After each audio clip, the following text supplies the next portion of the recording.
At the beginning of the school year, children often receive guidelines of expected standards of behavior, dress, attendance, etc., as well as the consequences of violating those standards via the Code of Conduct.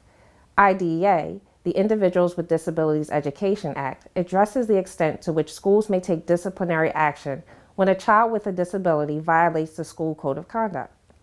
Children with disabilities may be suspended, expelled, or placed in other alternative interim settings or other settings to the same extent these options would be used for children without disabilities, but are subject to specific rules and requirements outlined in your procedural safeguards. In some instances, and for certain violations of the Student Code of Conduct, IDEA's discipline procedures require school systems to conduct what is known as a manifestation determination review. The purpose of this review is to determine whether or not the child's behavior that led to the disciplinary infraction is linked to his or her disability. At this meeting, and within 10 school days of a decision to change placement, you and the relevant members of the IEP team must review all information such as the IEP, the behavior intervention plan, your child's behavior as it relates to his or her disability, teacher observations, and information provided by you, the parent or parents. You and relevant members of the IEP team must also review the school's implementation of your child's IEP.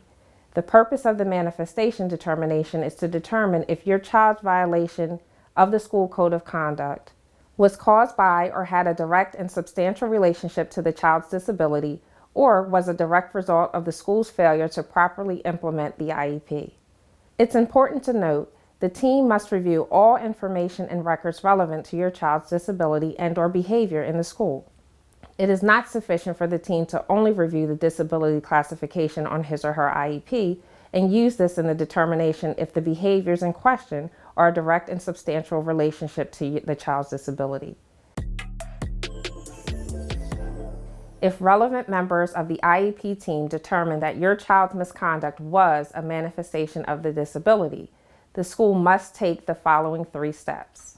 Conduct a functional behavior assessment, or FBA, and implement a behavior intervention plan, or BIP, or review the child's existing BIP and modify as needed to address the behavior that resulted in the change of placement, and return the student to the placement from which he or she was removed as part of the disciplinary action. If your child's misconduct is a result of the school's failure to implement the IEP, the school must take immediate steps to ensure that his or her IEP is implemented. If relevant members of the IEP team determine the conduct was not a manifestation of the disability, the following may happen. The school may discipline your child and apply any relevant disciplinary procedures in the same manner and for the same duration as procedures that would be applied with a child without disabilities. But the child must continue to receive educational services or FAPE so the child can continue to participate in general education curriculum and progress toward meeting the goals in the child's IEP. And the child must receive, as appropriate, an FBA and behavior intervention services and modifications designed to address the violation so it does not happen again. Exceptions. There are a few exceptions that apply regardless if a student's violation was a manifestation or not. In some instances, the school may remove a child to an interim alternative education setting for up to 45 days, whether or not the behavior was a manifestation of their disability, if the student had a weapon at or carried a weapon to school or on school premises or at a school function, or knowingly possessed, used, sold, or solicited a controlled substance while at school, on school premises, or at a school function, or inflicted serious bodily injury on another person while at school, on school premises, or at a school function. If parents disagree with the district decision regarding placement during the discipline or manifestation determination, they can appeal that decision by requesting a due process hearing. The parents can request a due process hearing from the Delaware Secretary of Education. During the proceedings, the student must remain in the interim alternative education setting pending the decision of a hearing officer. What can I do if I receive a notice to attend a manifestation determination meeting? It is best to prepare for the meeting as much as possible.